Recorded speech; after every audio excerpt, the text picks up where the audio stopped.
you make of the fact that the conventional wisdom very, very unpopular in everyone You get a situation where the market upsets everyone.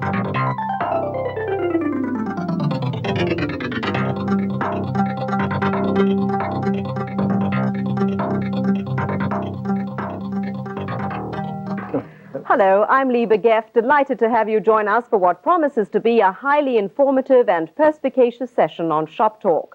The poetic lines of Alexander Pope are widely recognized. A little learning is a dangerous thing. Drink deep or taste not the Pyrean spring. Our erudite guests on Shop Talk are a fount of information, drawing deeply from a wealth of experience in the financial markets.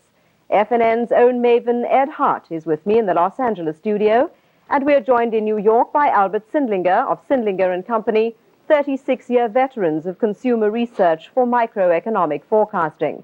The company is based in Wallingford, Pennsylvania. Welcome, both of you gentlemen. I'm delighted to have you here. Mr. Sindlinger, let me go to you directly in New York to begin. When you were last on the program a month ago, you found little reason to cheer what others were celebrating as a rebound in consumer confidence that would rescue the economy from recession. Do you have any reason to be more positive and optimistic at this stage? No, I would say less reason now than I had a month ago. This recession is different than any recession we've ever had before. Because in prior recessions, the people that were first hurt were wage earners. Inventories would build, the wage earners would lose income, the recession would start, and then as we worked off inventories, the wage earner would get his job back. Now that was when we used to make what we consumed. And in past recessions, while the wage earner was mostly hurt, the salaried worker in those recessions was better off. They had guaranteed income, and you usually had what we call positive household money supply, and you had inflation down so that the money that the people earned was buying more. And now we have an entirely different situation. At the present time, we have about 9 states that I classify as in a depression, and 44 states that are in recession, and only 4 states, the Northwest states, that are not in recession. This is a worse situation as far as household money supply is concerned, and any time in the 36 years that we've been measuring household money supply. You've supplied us with a graph of the Sindlinger household money supply. We'll put it up now and ask for your explanation. The yellow line represents stock owners when we get to the chart for explanation for our viewers. The green is all consumers, and the red line is non-stock owners.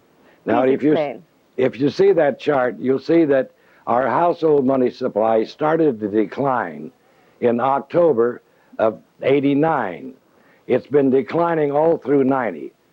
One of the problems the financial market has right now is that they are under the impression that the current recession was started by the war in the Gulf.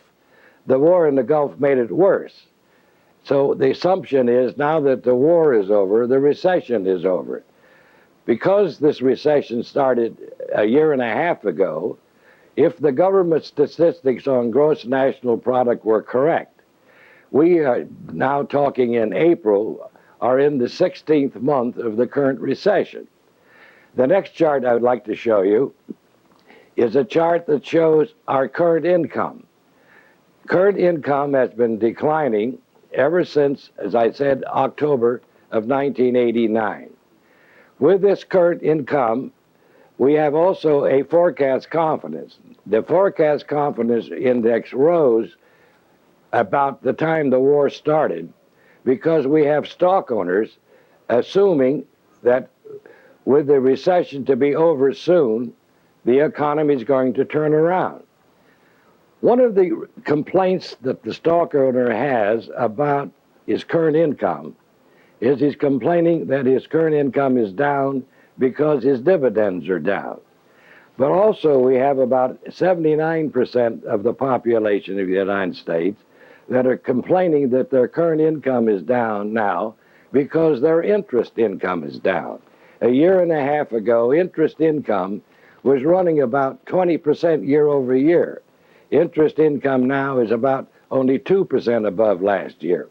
Now, here you have a situation where the current income is declining, as you see on this chart. And the stock owners are assuming that lower interest rates are going to spur the economy. Now, lower interest rates would spur the economy if we were producing what we consume.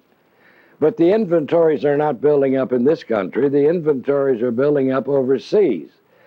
So what we have now, we have the consumer in a money squeeze. This is something that's not happened, as I said, in the 36 years that we've been interviewing daily throughout the United States. Thank you, What Mr. you have- Sindlinger. Let me ask Ed, at this stage of the game, we noticed that it was only that sector of the public owning stocks which showed an increase according to the Sindlinger charts. The stock market is supposed to be a precursor of, isn't it always darkest before the dawn? Well, true, and although somebody once said everything is darkest just before everything turns black. But the supposition, the monetary theory of markets, which has worked approximately since the end of World War II in cycle after cycle, and some folks think it can go on working forever, is that when the Fed stops fighting inflation and pumps in the money, it goes to the markets first, to business second, and to inflation third. And they apparently take no account of the amount of debt that is built up, that assumption will go on forever, and the possibility that possibly the debt builds up to the point where you can't get it started again as easily. One of the things that is very interesting here in California, and California is a unique state in that there is a widespread fear of not owning residential real estate because of the past cycles of residential real estate. In other words, it goes down or stops going up for a while. Actually, during the cycle, it never really went down. It just stopped going up. And the fear was that, hey, if I don't get it this time, and it's operating again now, some escrow offices are operating on overtime and having to call in temporaries. Partly this is refinancing because of the lower rates, and partly it's because of the fear not to own property. And the question is that just going to be a few people, a bit of pent-up demand that's going to be taken care of and be worked off, or is it going to last for a long time? One of the worries that as you read Mr. Sindlinger's work that occurs is that maybe thousands and thousands and thousands of these yuppie jobs just aren't going to come back. The LBO jobs, the investment banking jobs, the partners at Salomon Brothers, where one says to the other, gee, if you think $1 million is good money, you must not have kids. I mean, there's always a possibility those times won't come back, and that's one of the disturbing implications of Mr. Sindlinger's rings work. home very true, Ed. I have to call for a break in the program, but we shall continue to discuss the health of the American consumer with Albert Sindlinger and Ed Hart as Shop Talk continues. Please stay with us.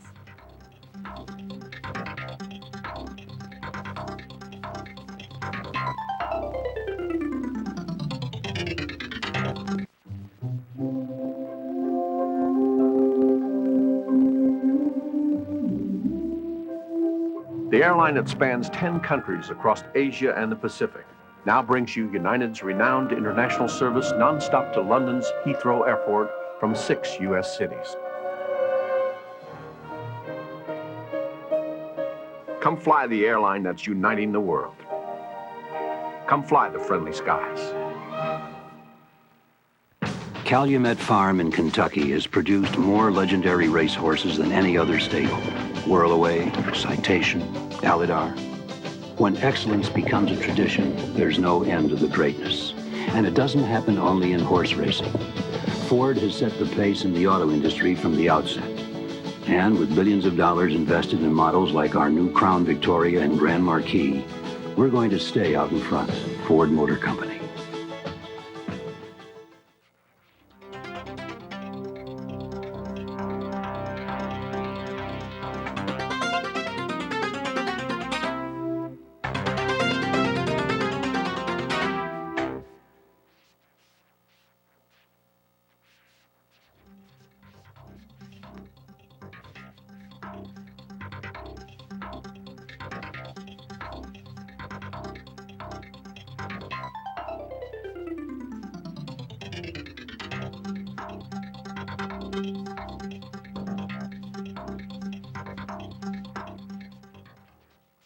Welcome back to Shop Talk, where we're enjoying the sagacious comments of Albert Sindlinger of Sindlinger and Company and FNN's Maven Ed Hart. Mr. Sindlinger, would you like to follow up on some of the observations which Mr. Hart made before the break? Yes, he took the words right out of my mouth. The major concern that I am observing is that we have not only lost jobs because we stopped producing what we make in the manufacturing sector, but we are now eliminating, and I figure in the next couple of years we'll have to eliminate at least 2 or 3 million service jobs that were never real jobs in the first place. In other words, we don't have jobs to come back to in this recovery. Now, we do have stock owners expecting their income to be up in the next 6 months because they think the recession is over. Also, as I said earlier, they're complaining about their income being down because interest rates are down. So we have this paradox of people with lower incomes because of lower interest rates, expecting lower interest rates to spur the economy for jobs that we're eliminating. There is some expectation for increased income, if I'm looking correctly at the chart which you show us on your expected income index, Mr. Sindlinger. It's all coming mostly from stock owners, for the reasons I cited. Mm-hmm. If you get a decline in the stock market, which I think is inevitable very soon, that will evaporate. Ed? Well, as I say, this stock market at the moment is acting as if it wants to keep going higher. The word is supposed to be that most of the pension fund money has been committed. Now, one of the hardest things to measure is liquidity and potential buying power. If it were easy, the stock market would be easy, and notoriously it is not. When it all dries up, we don't really know.